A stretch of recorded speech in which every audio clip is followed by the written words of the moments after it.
Well, hey there! Welcome to my video series that I call Crime Dip, where I come and hang out with y'all every Thursday and let you know about some true crime cases I have come across this week. My name is Crystal Sky, and hoo boy, this week we have a very disturbing theme in quite a few of the cases that I came across. We're also going to be looking at the Shanquella Robinson case. Have you heard about this case? Well, we'll get into that. Hopefully there will be some updates coming down the road. And speaking of updates, we will end today's episode with an update from a case that I covered last week. Already have our first update. And just real quick before we start, where I'm at right now is currently very rainy and wet, so sorry if you hear like some splash sounds and like some vehicle sounds. I'm gonna try to mitigate what I can, but just FYI. Alright, and yeah, let's get into it with the first case. Like I said, there's a disturbing theme in the first few cases that I'll be talking about, and the theme is family annihilators. Ugh, I know.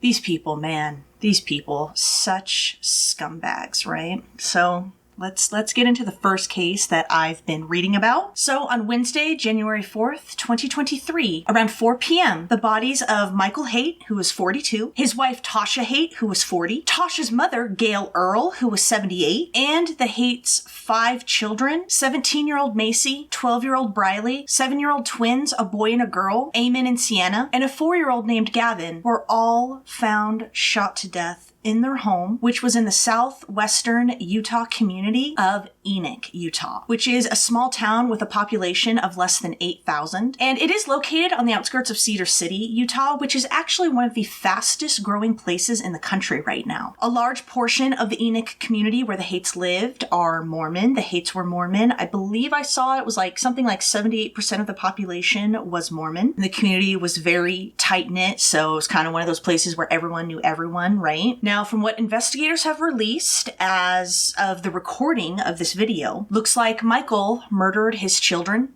his wife, his mother-in-law before shooting himself. The police said, quote, "Evidence suggests that the suspect took his own life after killing 7 others in the home. The suspect is 42-year-old Michael Haight." Now, since this just happened, there's not a whole lot of information about Michael or the Haight family, but there's been a few details that were reported. So we know he was born Michael Orrin Haight on January 7th, 1980. He was in the Boy Scouts as a child, earned the Faith in God Award in the 4th grade. In 1992, he won a Gospel in Action Award from his church, and he was a finalist for an academic award in high school, something to do with like business and marketing. After high school, he served a mission in Brazil. Again, like I said, the Haight's were Mormon, and for a lot of Mormons, they go and serve missions abroad. I think it's usually around, like after high school. My mother's side of the family is Mormon, so I'm trying to remember from what I remember as a child. After his mission, he came back home and married Tasha in 2003 in a sealed ceremony at one of the temples in St. George, Utah. And all the information that's been released about Tasha so far, as of the recording of this video, is that she's from Overton, Nevada, which is about 2 hours south of Cedar City, where Michael grew up. Now, as an adult, Michael worked as an insurance agent for Allstate in Cedar City, and he even earned a customer satisfaction award during his time there. However, at the time of the murders, Allstate has confirmed Michael was not employed with them at that time, and no further details, again, as of the recording of this video, have been released about that particular fact. Records show that the couple also had a prior business filing, and it was under the Michael and Tasha Haight Management Company, but so far, that's all that's been released about the Haight's employment. So we do know that on December 21st, 2022, Tasha filed for divorce from Michael, and he was served with these divorce papers on the 27th. Now, it is not known why Tasha wanted a divorce. In the state of Utah, details of divorce filings are kept from the public. Now, in leading up to the discovery of the bodies, police had been called to conduct a welfare check. Now, according to the local NBC affiliate, KSL, city manager of Enoch, Rob Dotson, stated, quote, "Someone with whom Tasha had an appointment with yesterday morning," referring to Wednesday, "called and reported that she had missed the appointment and requested law enforcement to conduct a welfare check. A few hours after that welfare check call came in and Tasha was not located, a missing persons report was requested and received by Cedar City Police Department due to Michael's office location in Cedar City." He said once authorities realized that Michael actually lived in Enoch, they then passed passed that missing persons report to the Enoch authorities. And it was at the same time that dispatch also received the information that Tasha had filed for divorce. Quote, the welfare check to locate Tasha became an effort to find the entire family. And that's when authorities had gotten to the Haight home and discovered the bodies. Now, in the days leading up to the murders, Michael apparently removed many guns from the home. The Haight's were gun owners, so there were quite a few guns in the home. And these guns were owned by him and Tasha. Tasha and one of her daughters had been seen just the night before at some sort of like church activity. It was some sort of church group for young women that they were attending. And so Tasha and at least one of her daughters was last seen the night before they would be found. It is not known when exactly Michael slaughtered his family. That information will still be forthcoming, but we know it had to have been somewhere between Tuesday evening, especially since Tasha and one of her daughters had been seen, and Wednesday before the discoveries. James Park is a divorce attorney, and he actually was representing Tasha in the upcoming divorce. So as such, since she had only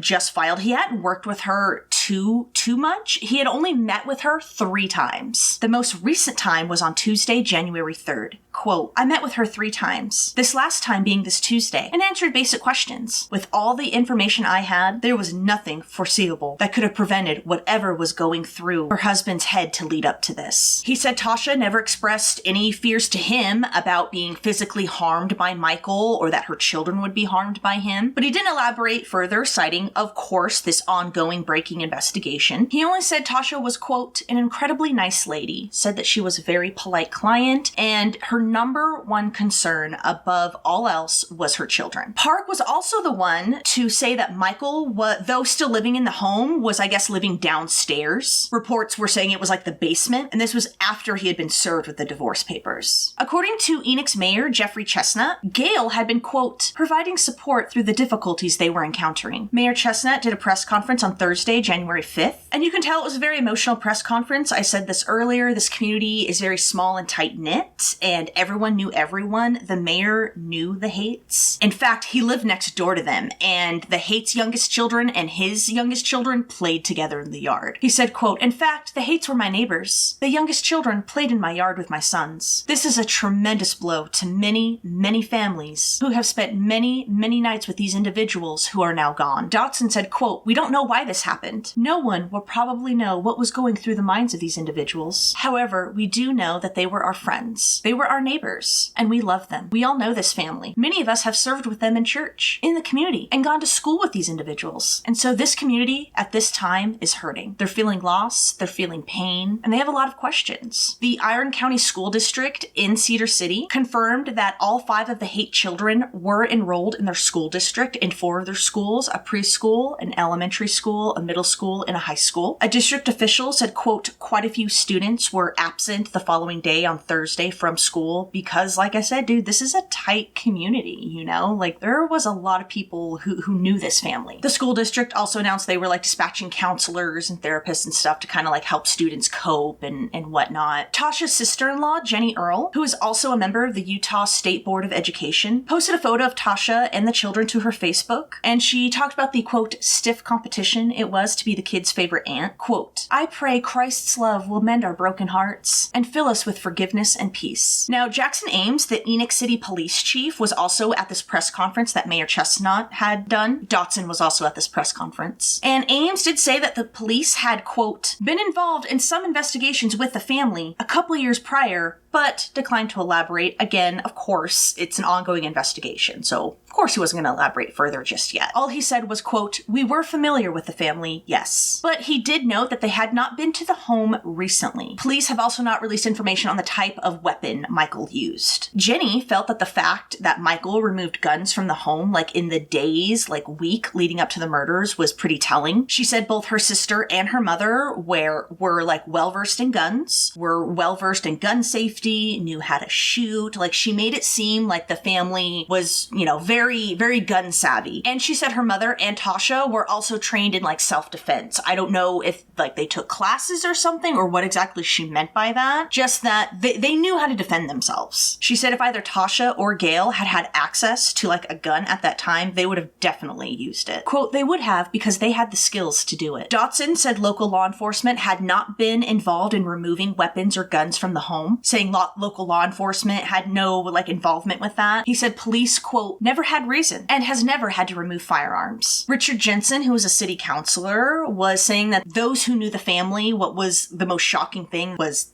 that Michael did this. That seemed to be the fact that is really stunning to everyone. Quote, "This was a respected community member and church leader, and it is sending shockwaves." Aaron Diamond was someone who knew the family. He attended church with them. He said, quote, "They were just a wonderful, wonderful family. We're all just shocked and heartbroken. The people who live here love their neighbors." And it is being reported, again, as of the recording of this video, that reportedly no one saw any outward red flags or signs that something could be wrong with the family. They never saw any fights between Michael and Tasha. Michael and Tasha never said anything to anyone. Again, that is what is being reported right now. Apparently, just last summer, the Haight family had hosted a walkabout in the neighborhood. And it was some sort of event to kind of get the neighbors together. In fact, neighbors were saying the Haight family was that family. When new people moved in, they were the ones that went and welcomed them, gave them cookies and stuff, they were that family. They were the family that got everyone together. On January 6th, the Haight family, so Michael's side of the family, released a statement, and it said in part, quote, "We express our most sincere and heartfelt condolences to the entire Earl family, along with the many, many families, friends, and neighbors whose lives have been impacted by these 8 incredible human beings." And right now, the Haight family is being represented by attorney Matt Munson. A GoFundMe has reportedly been established to help cover funeral costs for the family, and it is here where some family expressed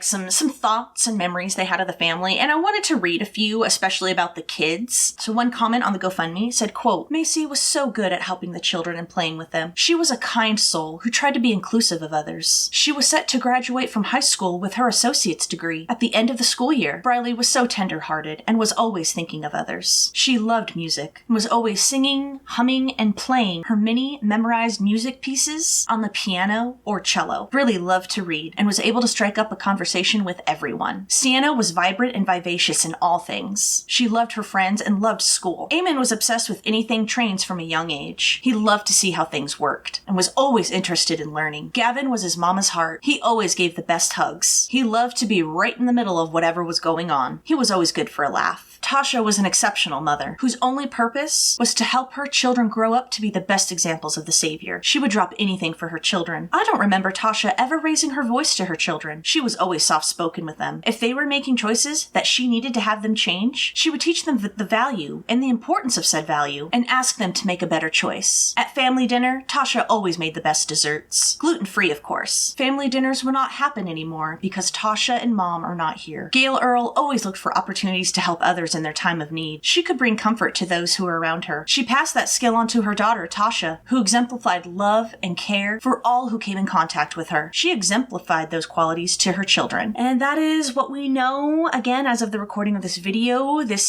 case seems to be getting a lot of attention and traction, so I'm sure more information will be forthcoming. And it's just sad, dude. Why can't these family annihilators just go off themselves? You want to, go, kill yourself or whatever?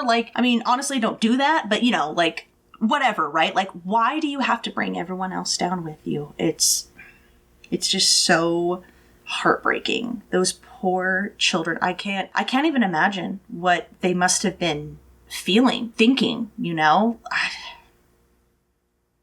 Yeah, this one really upset me. So again, continuing this awful theme of family annihilation, let's get on to this next case that I came across. So I remember when this case first broke, all right? It's a California case, so all of the local media was airing footage of it nonstop and talking about it nonstop. And what was at first thought to be some sort of freak accident or tragic accident is now being looked at as maybe an intentional act. So yeah, let's get into it. So at 10:50 a.m. on Monday, January 2nd, 2023, officials received a report of a vehicle over the cliffside. And this was on Highway 1, the Pacific Coast Highway, PCH, about 20 miles south of downtown San Francisco. This particular area where the call was from is known as Devil's Slide, and it is known, unfortunately, for quite a lot of car accidents. So the vehicle over the cliffside was a white Tesla, and inside this Tesla that had plummeted over the cliff were 2 adults, a man and a woman, both 41 years old, and 2 children, a 7-year-old girl and a 4-year-old boy. But miraculously, even though the Tesla tumbled 250 to 300 feet off of a cliffside, all right? Off of a sheer cliff, tumbling down onto rocks, onto the surf where the ocean was, miraculously all 4 were still alive. Isn't that amazing? They're saying the car looks like it appeared like it flipped a few times before it landed on its wheels, but now they're saying that it may not have flipped at all. I'm not sure about that. It was a bunch of Tesla people like trying to say that the design of the Tesla is what helped the car, like helped them survive in the car. I don't know about that. I didn't really care. So the car, all right, it landed on its wheels, thankfully, but it was like wedged in this cliff. Like, my dudes, like you can see like the rescue video and images of this. Like, it's amazing that they survived. And again, like not only did it fall down this cliff, all right, like it fell on the rocks, on the surf. Like the Pacific Ocean was like right there crashing waves onto it. Like amazing that they survived. So multiple agencies, including the California Highway Patrol, CHP, the San Mateo County Sheriff's Office, and the Coast Guard all responded to the scene and all coordinate together to help rescue the family. Coastside Fire Protection District Battalion Chief Brian Pottinger was one of the rescue workers on the scene, and he said when they were scoping out the wreckage, he's looking through his binoculars. And at first they thought like, okay, this is just going to be like a retrieval. Like there's no way, they survived. And then, like I said, this area is known for fatal car accidents. It's not known for people to survive. But when he looked through his binoculars, he was shocked to see movement in the vehicle. Quote, every one of us was shocked when we saw movement out the front of the windshield. Firefighters rappelled down the cliff and they managed to get the children out first. They were pulled out of the back window and then pulled up the cliffside in like a rescue basket using like a rope and pulley system. A helicopter rescue technician was then lowered to help get the adults out. The 2 adults were airlifted from the scene and they were brought to Stanford Hospital where they sustained pretty serious injuries. The children were reported as having kind of like scrapes and bruises, musculoskeletal injuries. Pottinger said, quote, they were more scared than they were hurt. Now, this rescue operation was just amazing. It took several hours. Like I said, it coordinated like 3 or 4 agencies. Not to mention it was raining, windy, and just not very good weather conditions on top of that. So very wet and slick. The doors of the car had been like jammed against the cliff and like forced shut. So the firefighters actually had to use the jaws of life to get access to the vehicle. And I said this already. This family was very lucky. This area is not known for people surviving the car accidents. Pottinger said in a statement, quote, we come out here, unfortunately, all too often for things like this, and this was nothing short of a miracle today that they survived. But on this very same evening, police charged the driver, Dharmesh Arvind Patel of Pasadena, California, for suspicion of attempted murder of his wife, Neha Patel. I don't know if that's how you say her name, Neha, and for child endangerment / abuse for his 2 children. Articles kept using like abuse and endangerment. I thought there was a difference legally speaking. So that's why I just said both. Dharmesh is currently placed under arrest as he recuperates at the Stanford Hospital, and he is under 24-hour police supervision. And when he is released, he'll be transferred to the San Mateo County Jail. Now, when the story was first reported on, I said this earlier, people thought it was like a freak accident, like maybe the Tesla's autopilot feature was on or something, and they thought it was just a freak accident. However, according to police, it looks like the car going off the cliffside was an intentional act. Now, as of January 6th, that's the latest article that I could find, again, as of the recording of this video, and it said officials are still considering whether or not to press criminal charges on Dharmesh. San Mateo District Attorney Steve Wagstaff said, quote, over the course of the next week, we will review the police reports, determine whether any further investigation needs to be completed, and then a decision will be made whether to file criminal charges against Mr. Patel. Mr. Patel remains in the hospital, and we have not been given any timeline for when the doctors will deem him fit for release and booking into county jail. Now, prosecutors normally have 48 hours to formally charge someone before they're released from custody, but that 48-hour clock doesn't start until they are officially booked into jail, which Dharmesh is not. Some things have come out about the family. So Dharmesh, we know, is a radiologist, and he works at Providence Holy Cross Medical Center, located in Mission Hills, California, and he has been in practice for over 11 years. I don't know if that meant he has worked at the medical center for 11 years, or he's just been medically practicing for over 11 years. Neighbors describe the Patel family as, quote, idyllic. The Patels live in a very nice neighborhood at the end of a cul-de-sac in Pasadena. Roger Newmark is one of their neighbors. He's actually lived in the neighborhood for about 40 years. And he said the Patels moved in about 5 years ago, and they quickly became like a popular fixture in the neighborhood. Quote, they're a beautiful, idyllic family. No indication of issues. He said that you would often see them jogging as a couple, like out jogging as a couple, pushing the kids in a stroller. Apparently Neha created like a mass like text chain, so like all the the neighbors could stay in contact with each other. It was pretty much like a neighborhood text chain. Neighbors said they always saw Dharmesh out playing with his children, like being an active father. He always seemed to be around them. Neighbor Sarah Walker lives just a few houses down from them, and she spent some time with the family because they have kids of the similar age. She said of Dharmesh, quote, "He's just so present. Dharmesh and I would wave hi, but he would always come over and have a conversation. He was always happy and ready to talk." And apparently on social media,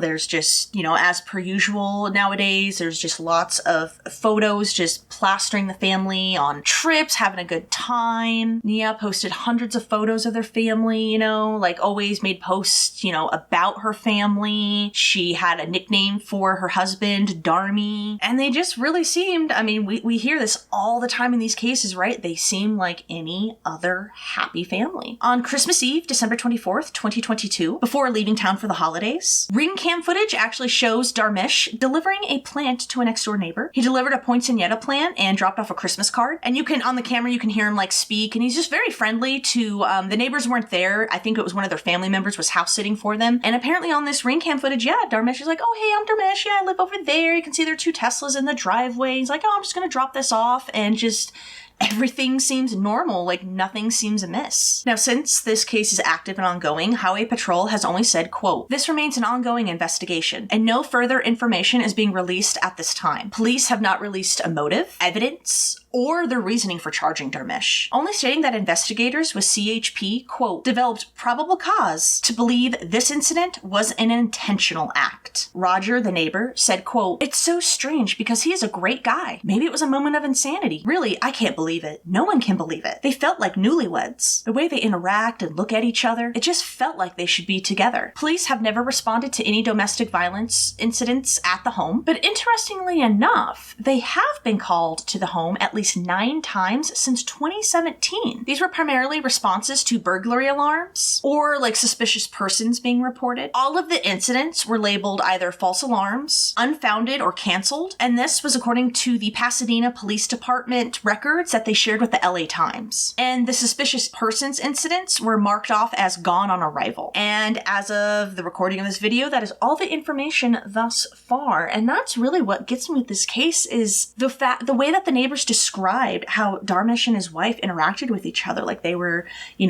very affectionate and always were together and smiling. And it just really goes to show, man, you never know what's really going on. Maybe it'll turn out that this wasn't an intentional act or something. Who knows? The police have not released any further information. I was just super shocked when they came out with this announcement that they were charging him or placing him under arrest or whatever. And I was just shocked because, I said this earlier, it had been reported as a freak accident, especially because that area is known for those, right? So I don't know. We'll see what happens to this one. And this next case, again, dealing with family annihilators. This case happened again in California, and that's probably why I've been following it. So this happened in September of 2022, but there hasn't been any updates yet, and I was curious what was going on with this case and wanted to share it with you. You may have heard of it. It did make some press rounds. So on Monday, September 26th, 2022, the San Bernardino County authorities issued an Amber Alert for 15-year-old Savannah Graziano. The alert stated that she had been kidnapped by her 45-year-old father, Anthony John Graziano. And this was after Anthony allegedly shot and killed his estranged wife, Savannah's mother, Tracy Martinez, who was 45 years old. This occurred in Fontana, California, and according to witnesses, shortly before 7:30 a.m., Tracy was walking in the city of Fontana, and Anthony picked her up in his white 2017 Nissan Frontier pickup truck. It is still not clear if she got into this vehicle voluntarily or was forced in. Sergeant Christian Chris Sargent of the Fontana Police Department said as soon as Tracy entered the vehicle, quote, "and immediately that's when they started arguing and yelling and domestic violence was occurring." Tracy ended up exiting the vehicle near Cypress Elementary School, where, as it so happens, morning drop-off was occurring. So there were a lot of parents, children, teachers, and other staff out. And it is when Tracy exits the pickup truck, Anthony began opening fire with a handgun, shooting Tracy multiple times and firing off wildly. He also shot at a nearby car, and because he was just, blasting away, it forced, of course, everyone around to duck and take cover. Local resident Andy Davis told the local news, quote, "The man just came down the street shooting. He started shooting in that direction, hit those trees, houses across the street. They say the bullets were skipping off the street, and the woman was trying to run for her life. And unfortunately, she was hit. Once she was hit, I guess he shot at her a few more times." Another witness, Gilberto Echave, had just pulled up to the curb down the road and across the street from the elementary school. He had his 6-year-old and 3-year-old boys with him, and he'd usually walk his 6-year-old up to the school with a 3-year-old in tow. And he said as soon as his 6-year-old clicked off his seatbelt and took it off, Gilberto said that he heard about 10 gunshots going off. He looked up and saw a minivan and Anthony's truck nearby, and he saw that the minivan quickly crashed into the curb. I believe this was the vehicle Anthony shot at. He said Anthony in his own truck then drove a short way down the street, made a quick U-turn, climbed out of the truck, and continued shooting at Tracy. Quote, "And then I saw the woman run out of the car. I could see her face. I could see the fear on her face. Then I heard another round of gunfire, and I saw her fall. He was so brazen. He had no regard for anybody. To do that when people are dropping off their kids? To see this happen in public makes me worry for my kids." Gilberto estimated he heard about 15 to 20 gunshots in total, and though Tracy was rushed to the hospital, unfortunately, she would be pronounced dead. However, I guess she was able to identify Anthony as her shooter before she succumbed to her wounds. And fortunately, no other people were harmed, no parents, teachers, children, or anything like that. So I guess there's one silver lining. Now, initially, it was reported that Anthony left the scene and picked up Savannah, but later reports would state that Savannah was actually in the pickup truck as all this went down. So on Tuesday, September 27th, 2022, at 10:25 a.m., Anthony's truck was spotted by a 911 caller in the desert town of Barstow, which is more than an hour away from Fontana. Authorities located Anthony's vehicle, and it was near the junction of highways 395 and 58 in Barstow. And a highway car chase then ensued, and it would go on for approximately 45 miles. First along Highway 58, then south on the 15 freeway, and then through the high desert towns of Victorville and into Hesperia, which were 35 miles from Fontana. Now, during the chase, Anthony was, quote, "constantly shooting back at the deputies," and apparently he was shooting at them through his back window of his truck. And this was according to the San Bernardino County Sheriff, Shannon Dykes. Quote, "As a result of that pursuit, the suspect immediately starts firing at our deputies, putting several rounds through the windshield of the patrol unit." So yeah, several rounds went through a patrol car's windshield, and then I know at another point in time, another patrol car was somehow disabled. Anthony's vehicle finally went off the road onto the shoulder of the freeway in Hesperia. He left the freeway lanes at Main Street, where he stopped his truck in like a dirt shoulder bordered by the off-ramp, the freeway, and Main Street. But of course, that didn't mean Anthony was ready to surrender. So rather than turn himself in right then and there, Anthony proceeded to continue shooting at officers. And a rapid gunfire then ensued between Anthony and police. One deputy was injured when they were struck by shrapnel in their face. And in the middle of the shootout, Savannah, dressed head to toe in tactical gear, including a helmet and military-style vest, exited the passenger side of the truck and started running towards the police officers. And as a result, Savannah was gunned down. She was hit, I think, multiple times. And whether she was hit by a bullet shot by her father, the police, or both is still unknown to this day. Quote, "During that firefight, the suspect vehicle comes to a rest, at which time a subject exits the passenger side of the vehicle wearing tactical gear. That subject starts to run towards sheriff's deputies, and during the gunfire, goes down." And this was according to Dykes. The gunfire continued even as Savannah lay there, and authorities eventually worked their way to Anthony's truck, and when they finally swarmed it, they found Anthony dead in the driver's seat, along with a rifle. He was pronounced dead on scene, and this rifle would be the only weapon recovered. And unfortunately, though Savannah was transported to a hospital, she was unfortunately unable to be revived, and she was pronounced dead that same day shortly before noon. And to this day, it is not known if Anthony shot himself or if he had been shot by police. By Wednesday, September 28th, authorities had stated that Anthony and Savannah had actually been living out of his truck for quite some time, camping in his truck, staying in hotel rooms. Anthony apparently really liked to camp out in the desert and in the mountains. And at that point, and to this day, we don't know, they were trying to figure out if Savannah had voluntarily left with her father or if he had indeed kidnapped her. Sergeant Sargent said, quote, "Did she go willingly or was she actually abducted? We haven't been able to prove that just yet. But interestingly interestingly enough, that same day, Sheriff Dykes said, quote, "There may be some indications that the passenger of the vehicle, which we believe is Savannah, may have also been involved in some of the fire exchange." Which that really was just bizarre, because remember, only one rifle has been recovered, at least that police have said publicly. And though they only exchanged that one rifle, yeah, they were now saying that they thought Savannah may have participated in shooting at deputies. By Thursday, Sergeant said in a police interview with a local paper that according to videos they had obtained, Savannah was not only in the truck when her mother had been gunned down. She had like just stayed still, apparently. Quote, "She's just sitting in the back seat." One of these two videos that police obtained was taken by a bystander, and the other video was from a local Ring camera. Now, apparently these videos show Savannah in the truck anywhere from 30 to 60 seconds before the shooting starts. In these videos is shown never to exit the vehicle, not once, even when her mother does. And neither of these videos show the actual shooting. To this day, neither of these videos or police footage that they have of the shootout have been released to the public. Investigators later searched the Graziano home and also searched a storage unit that Anthony had. Inside of the unit, they found numerous AR-15 style rifles, handguns, thousands of rounds of ammunition, smoke grenades, and lots of tactical gear. All of these firearms, by the way, had been legally obtained and legally owned by Anthony. He wasn't, on probation or anything like that, so he had obtained these weapons legally. Savannah's little brother, the only surviving member of the family, had come out and said that him and his sister had been raised by guns. So guns were very familiar to them. To this day, nothing about this case has been confirmed. I just said we don't know how Anthony died. We don't know which bullet from which side killed Savannah. And to this day, authorities are still investigating. And the California Department of Justice has opened their own investigation into the case. And this is due to a new California law that had taken effect in 2021. And it requires the Justice Department to do a review of any officer-related shooting resulting in the death of an unarmed civilian. The California Attorney General has said that they aim to complete these investigations within a year, and then hopefully as they get more familiar with the process, that time will be shortened. But since this happened in September,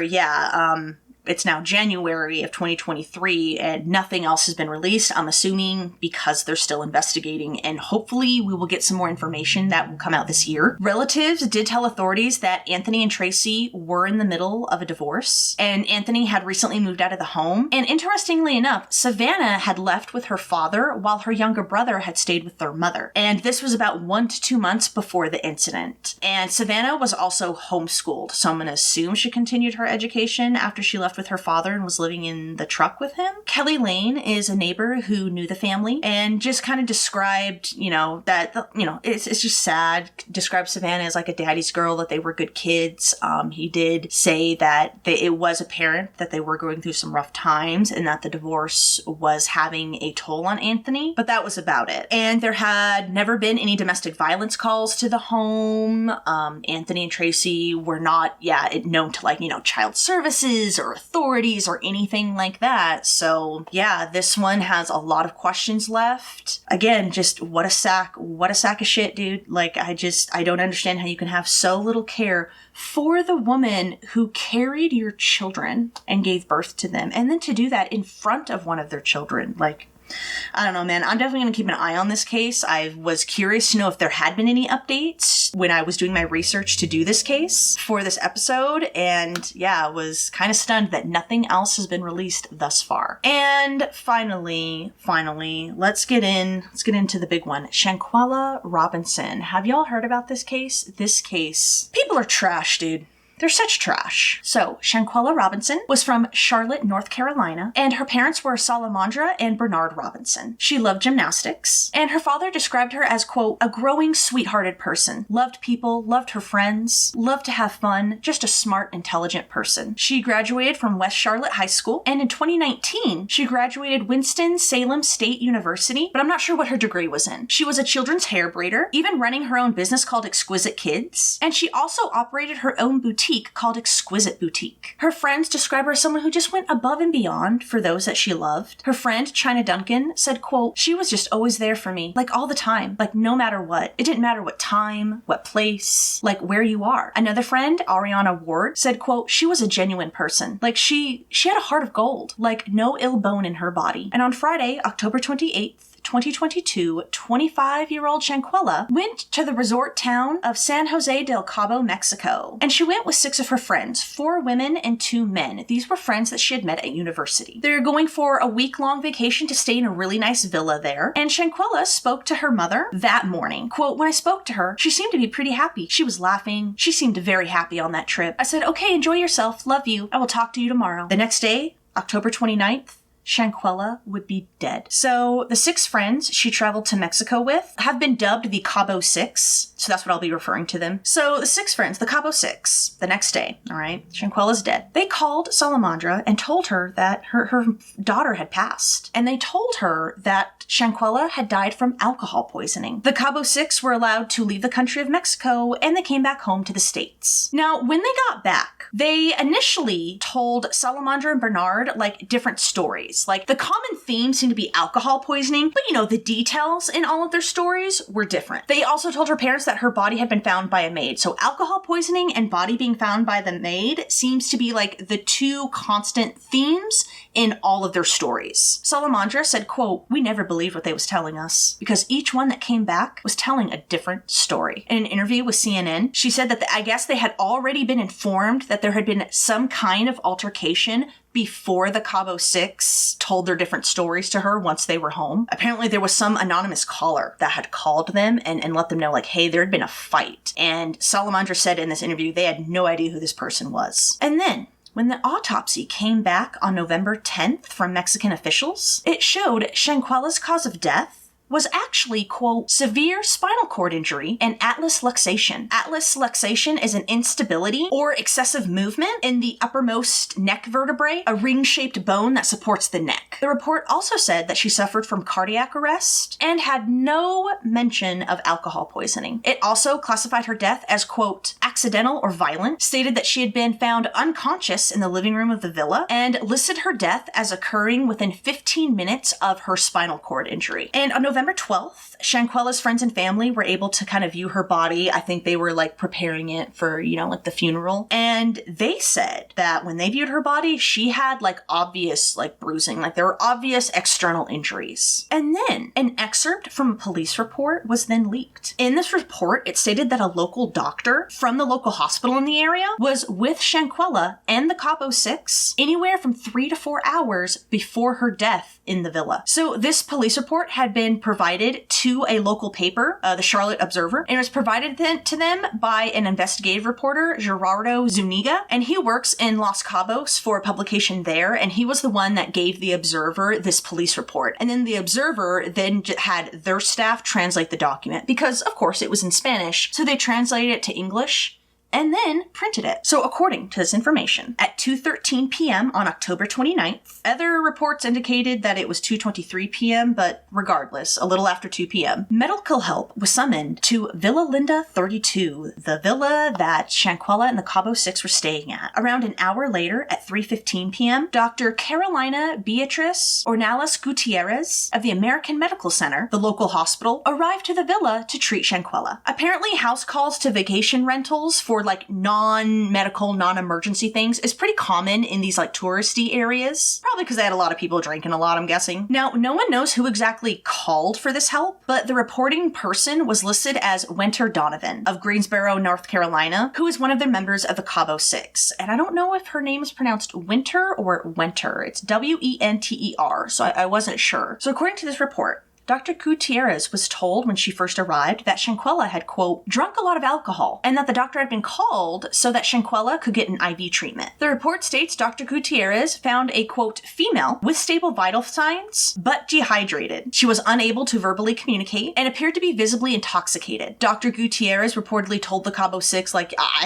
she needs to go to a hospital. But they insisted she be treated at the villa. The doctor apparently tried to administer an IV, but was unsuccessful. And it is unclear what exactly was in the IV. It is said Dr. Gutierrez was at the villa for about an hour when Shanquella then began to have a seizure at 4:20 p.m. The convulsions lasted less than a minute, and Dr. Gutierrez noted Shanquella was having difficulty breathing, and her pulse had lowered. Quote, at this point, the patient's friend, Winter Donovan, called 911 to request an ambulance. In the meantime, the patient presented with difficulty breathing and a lowered pulse, and they gave her rescue breaths. One of the Cabo Six, along with Dr. Gutierrez, administered CPR to Shanquella at 4:49 p.m., and this was when the doctor noted that she no longer had a pulse. She had a lowered pulse, now she didn't have a pulse at all, so that's when they began administering CPR. Police arrived and talked with Dr. Gutierrez, and this was at 5:25 p.m. The doctor was still treating Shanquella, and it is not clear from the report what exact time the ambulance did show up. All it states is paramedics, quote, administered a total of 14 rounds of CPR, 5 doses of adrenaline, and 6 discharges, AED shocks, without success. And unable to revive her, Dr. Gutierrez pronounced Shanquella dead at 5:57 p.m. The police report also lists, quote, deceased person cardiopulmonary arrest as the reason that the police were even called. Now, this report mentions none of the outward external injuries that Shanquella's family and friends say that her body had. There was no mention of that. And it is also not known if Dr. Gutierrez was aware Shanquella even had a spinal cord injury, or whether the Cabo Six's insistence that she had alcohol poisoning instead affected the treatment and affected how Dr. Gutierrez sort of treated the patient, right? Because that's why doctors tell you have to tell me everything so I know how to properly treat you. It's unclear if she was aware she had a spinal cord injury or what. So in the next couple of weeks after Shanquella's death, a couple of videos went viral. So in one, taken the morning of her death, Shanquella is just seen, walking around the villa, and she's complaining her friends are taking too long. They're supposed to be changing and getting into their bathing suits, and they were taking too long. And she's like, hey, where are y'all at? Don't take that long to get naked, y'all. Where are y'all at? And she's walking through the villa. And on that video, as Shanquella is narrating, I guess she rounds the corner and into the bedroom where you can see 3 or 4 females. You can also see a male has entered the frame at some point. And they're all kind of they're dressed kind of, I don't know. I thought one of the girls looked like she was dressed to go to a club or something. She was in a dress, and they're all just kind of hanging out on the bed talking. Now, I've watched this video a dozen times, and I couldn't discern this, but I will tell you what other people have discerned from this video. So it was posted to the Neighborhood Talk Instagram account, all right? And people were saying in the comments oh my God, did you see that? When she walked into that room, they immediately shut up and stopped talking. They were obviously talking shit. Maybe they were plotting against her or something. And they're so cold to her. Look, they look so mean and cold to her. That is what people were commenting. So when I was watching the video, I was looking for this. Now, personally, I couldn't discern any of that from that video. First of all, the quality is really crappy, so you can't even really discern anyone's face. I think they may have even blurred out the Cabo Six's faces in that video. I'm not even sure, but I don't know how people got that, oh yeah, they looked and sounded so cold. I couldn't really make out any of the conversation. The only audio I could make out was Shanquella narrating. So I couldn't see that with that video, but I wanted to let you know that is what other people were commenting on how they interpreted it. The other, more disturbing video went viral on November 15th, and I'm unclear if both of these videos leaked at the same time. I was a little unclear on that, but we do know the next video I'm about to describe made the rounds, the social media rounds, on November 15th. So the 20-second video shows an awful physical assault on Shanquella, who is naked and nearly incoherent. Multiple outlets reported that it is Shanquella in the video and a member of the Cabo Six. And Shanquella, is fully naked, but this woman, supposedly one of the members of the Cabo Six, is fully dressed and goes up to Shanquella and just starts wailing on her.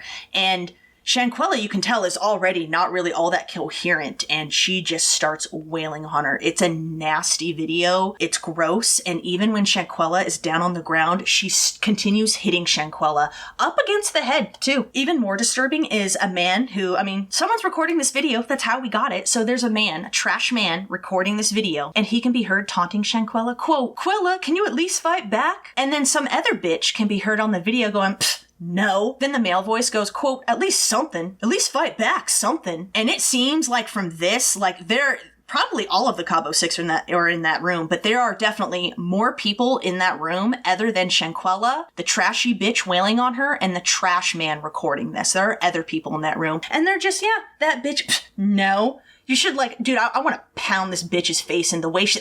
No, as her friend, supposed friend, is getting wailed on, dude. Salamandra has said that she can positively identify the naked woman being beaten in the video is in fact her daughter. Quote, she was not fighting nobody back. She didn't even have a chance. Bernard also confirmed that he could identify the person being beaten on as his daughter. And he said he believed that the whole assault had been set up by her supposed friends. Quote, they attacked her, man. This ain't like my daughter was asleep, man. For them to be in that room and then, they come in there like, no, she woke up or whatever. The way it seemed like they attacked her, man. And she naked, man.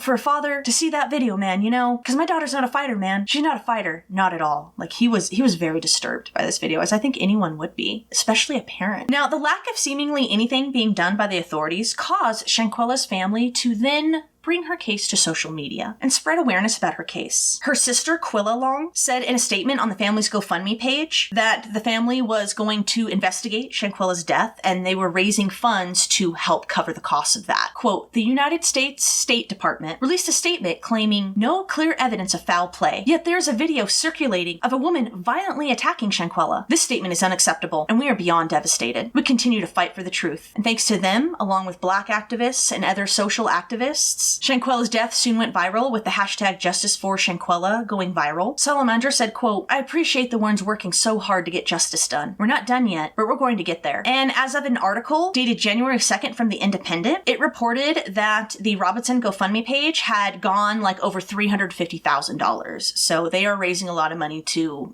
investigate this. On Thursday, November 17th, Mexican authorities announced that they were investigating Shanquella's death and they are investigating it as a femicide. This was according to the State Attorney General's Office of Baja California Sur, who said, quote, an investigation was initiated for femicide. According to Merriam-Webster's dictionary, femicide is designated as the gender-based murder of a woman or a girl by a man. An expert on femicide in that region of Mexico told the local news outlet, WSOC, that when a woman is killed in Mexico, authorities are often required to open an investigation into femicide. From there, they look on and see if she was killed for other reasons other than her gender, or if there were maybe other specific circumstances like domestic violence, or if she was targeted because of her gender. And she made it seem like, yeah, this was sort of like the standard. When a woman is killed is like, they automatically open up a femicide case and then go from there to rule it out or investigate it further. The State Attorney General's Office said it had received a call at about 6:15 p.m. on October 29th from a, quote, public security member who reported the death of a foreign woman in a house at the location Shanquella and the Cabo Six were staying at. Investigators went to the scene and were collecting, quote, more evidence to achieve the accurate clarification of the events without ruling out any hypothesis. On Friday, November 18th, the FBI announced they were investigating Shanquella's death. Quote, the FBI Charlotte Field Office has opened an investigation in the death of Charlotte resident Shanquella Robinson in Cabo San Lucas, Mexico, on or about October 29th, 2022. Due to an ongoing investigation, we have no further comment. It is said the FBI allegedly jumped in due to all of the conflicting reports and information in the case. And apparently the FBI jumping in like this is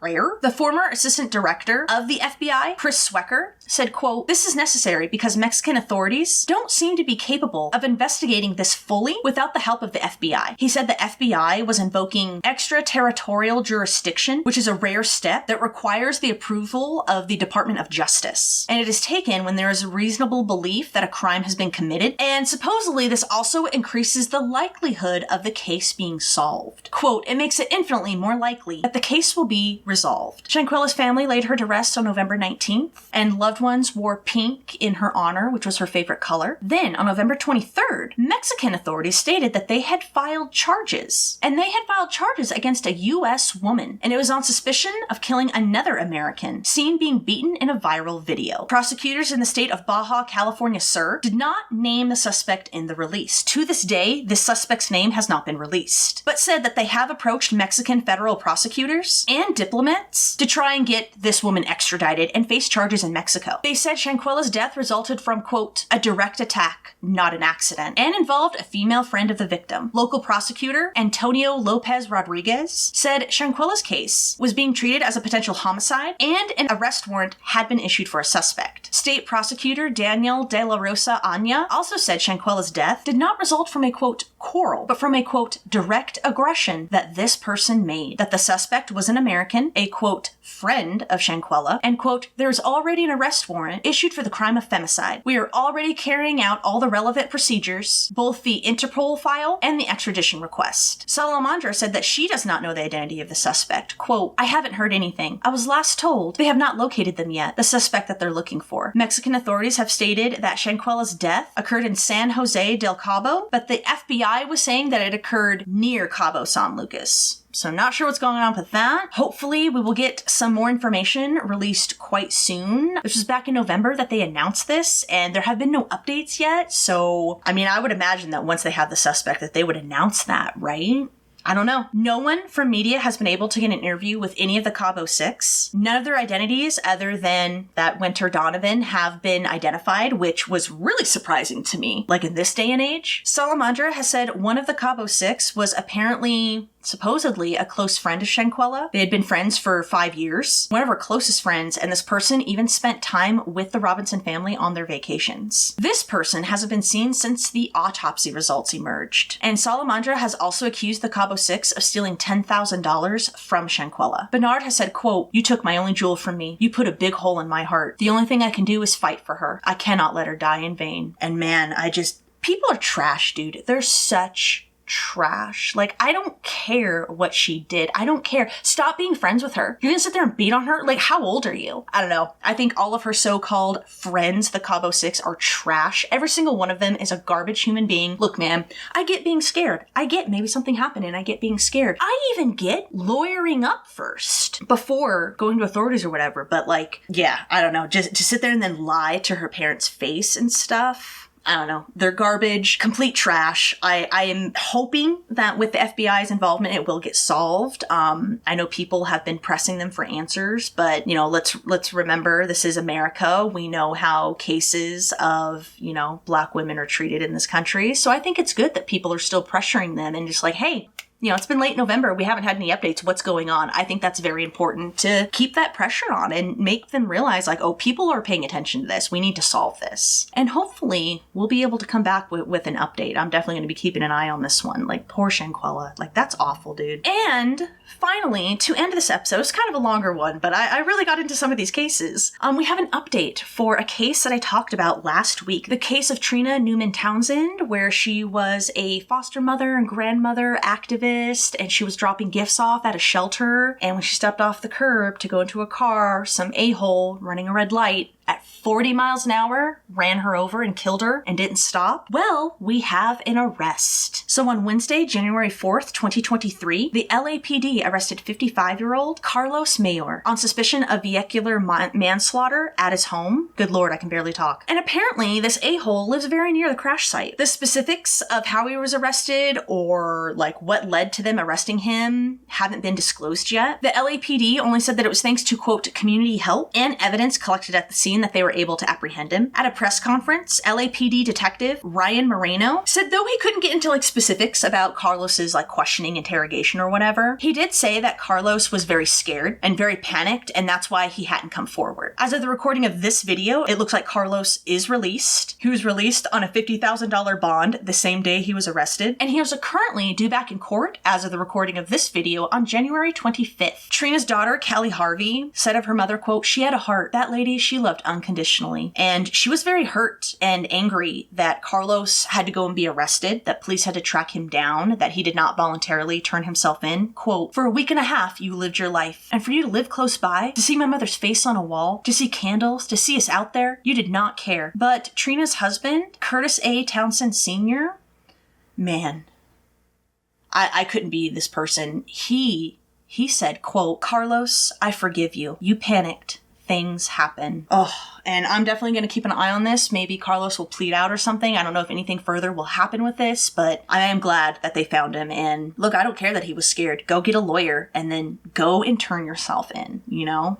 It's just so awful. And yeah, so this was kind of a longer one. I meant to start this to do a shorter video format, but these cases really gripped my attention, and I just wanted to find out everything that I could thus far. And yeah, I will go ahead and let you guys go. I've got so much to do now, including getting this video up for y'all. Let me know down below any cases that you are following, and if you happen to be from the future and there are updates on these cases, drop those links down below. I would love to do an updated episode where hopefully we have updates to this case, like good updates, as good as it can when murder's involved, right? Alrighty, y'all, I hope you have a wonderful week and weekend. I will see you here next Thursday, and we'll get into some more cases. Bye-bye.